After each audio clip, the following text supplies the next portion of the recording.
What makes an online course sell forever? Well, for starters, your audience needs to actually finish the course. Then they can actually take what they've learned and put it into practice. They can also recommend your course to other people. And last but definitely not least, write a good testimonial which you can use to better market your course. For your audience to actually learn the material, they need to stay focused and engaged for every lecture. And audience focus and sustained engagement may seem quite difficult to achieve, but it's not as hard as you may think. Hi, I'm Davide, but you can call me Dave. I have more than a decade of experience in teaching, and today I'm going to share some tips and tricks to keep your learners engaged, whether you're teaching live or you have recorded lectures. All right, so let's start with part one, which is design for engagement. Well, how do we do that? Well, here are 3 tips to help you do just that. Okay, first, you need to make sure that your content is digestible. When teaching an online course, nobody really wants to hear a 1-hour monologue from you. This is mostly because people's attention spans go between 10 and 15 minutes. So what you can do instead is take that long lecture and divide it into different chunks. That's called microlearning. Microlearning allows your audience to absorb the material and also gives them a sense of progression by completing those pieces one at a time, like we just mentioned. And also a sense of completion, because once they get to the end, they finally achieved all those sections, kind of like completing a to-do list or something like that. Another way to design for engagement is to use visuals. This is because our brain processes visual information about 60,000 times faster than text. Now, you don't need to be a graphic designer, of course, but you want to make sure that you have some good, well-placed visuals throughout your online lectures. This is because even the use of a video here, an animation there, or a well-placed infograph can really help the audience retain information much better and stay engaged. Finally, one more way that you can design for engagement is to make sure that you keep your course interactive. This is done through the use of different tools. You can use quizzes, polls, discussion forums. For example, you can create Discord servers, you can create WhatsApp groups for your students, for your learners, so that they can interact with themselves and with you. You can include practical exercises that help students not just feel like they're listeners, but actually active learners and part of the process of learning. For example, at the end of a section, you could give your audience a quiz or a poll that they do, and not only does that help you understand how much and how well they're absorbing the material, but also gives you feedback to see how well that material actually is being absorbed by the students. In fact, you could even automate this with your own AI assistant. In fact, an AI assistant can help you adapt to each individual person so that they have a more custom-made experience. In this case, could be a quiz, which can be tailored for each individual student based on their experience and based on their ability to have learned the material. We'll talk more about AI assistants in a future video. Now let's move on to part 2, which deals with varied teaching styles. And the first part of this is that you must be able to adapt by using different types of media. Why? Well, simply because each person learns differently. Some people prefer learning from visuals, some people prefer learning from audios, and some people prefer learning from hands-on experience, and some people prefer some combination of these 3. So you need to have a teaching style that adapts to these 3 different learning styles: visual, auditory, and kinesthetic. This means that you need to combine those 3 types of different teaching styles as you deliver the course material. So for example, you can start by giving a video to break down some complicated concept. Then you can move on to giving a set of instructions in writing, because some people might prefer reading. And you can also end by actually telling the students to make something with their hands, so an hands-on experience. Another key component of varying your teaching styles is to make sure that you always have some so-called real-world examples, or case studies. Remember when in school you or your classmates used to ask the teacher, when are we ever going to actually use this material? Well, you don't want your audience thinking that of your courses. Remember that people taking your courses are generally going to be adults who want to learn a new skill. So you need to show how the theory translates into practice. So sure, if you teach a marketing course, you will need to talk about marketing theory. Fine. However, make sure you have an example of, let's say, a small business that increased their sales by 30% and show how that happened in practice. Case studies really put a context to what you're teaching, why it's important, why people should care and pay attention to what you're saying.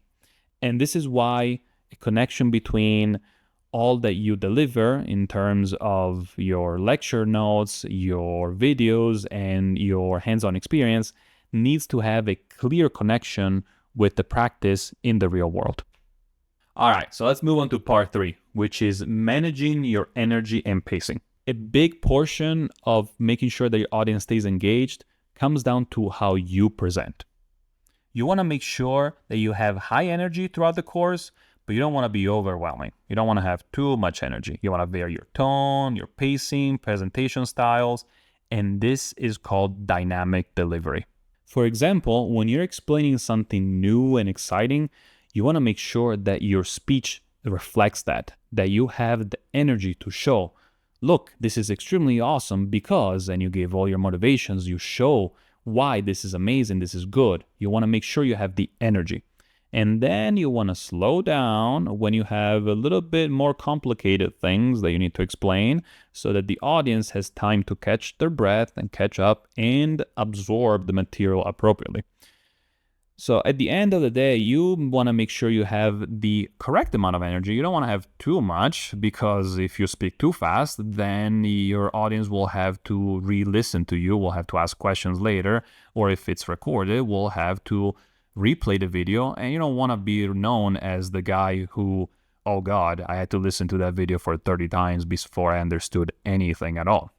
On the other hand, you don't want to have too little energy. You don't want to put your audience to sleep, or worse, make them click away and leave your course.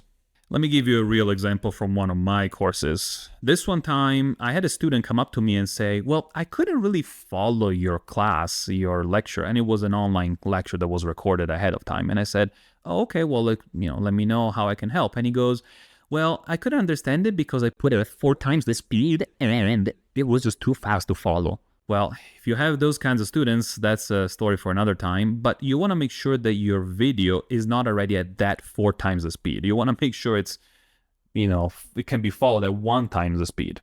Another essential item is to make sure that you give your audience time to reset. This can be achieved in 2 ways. One, you can provide students with short breaks.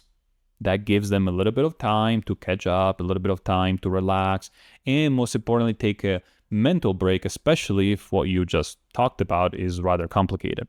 And another way is to give brief recaps. So you want to make sure that you have a recap session at the end, especially of something that was rather complicated, so the students, first of all, don't have to take notes, they can stay engaged, and they can make bullet points in their head of what was going on and what they just learned.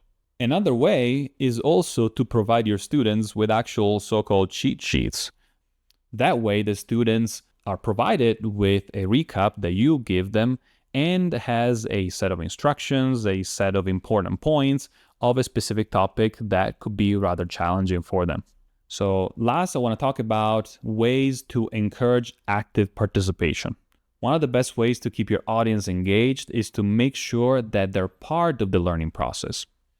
So like we said before, you want to make sure that there are also live sessions. There are sessions and discussion boards where the audience, whether you're giving an asynchronous or a synchronous course, has an opportunity to actively engage with others and with yourself. Like we said before, this can be done via Discord or WhatsApp, but you want to make sure that the course does not sound like a monologue. Nobody wants to just listen to you for hours on end and you expect your students to simply absorb the material automatically. This is very difficult for learners to do. In fact, it is much better if the learning process is more of a dialogue. You want to make sure you're not on a pedestal. You want to make sure you're on the same level of your students. You want to make sure you interact with them and they're encouraged to interact with you. You don't want to drive them away. You want them to be engaged. Another way to keep students engaged is to make sure that you have hands-on tasks. This allows the students to take what you've told them, to take what they've learned, and actually put it into practice.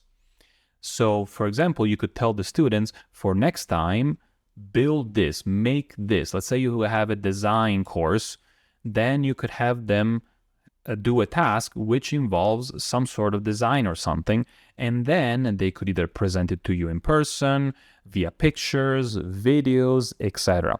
And then you have an opportunity to discuss together what they've done, and they can further learn from what they've accomplished. In fact, doing hands-on activities helps students learn at 7 times the speed of not doing those hands-on activities. This not only helps having audience retention, but also making sure that you have new audience, you have new clients, you have new people interested in actually buying your course and have a better reach. Like we said in the start, your goal is to have students finish the course. This is what gives them value. Once the learners have acquired that knowledge, that information through your course, that's when they're actually capable of putting it into practice, like we said at the start of the video, and also tell others how useful that is. Remember that the more value you provide, the more that translates in more sales of your course. And if you plan to use any of these tips or use them already, I'd like to hear from you. Drop a comment below and let me know how well they went for you and how useful they were for your course. I'll catch you next time.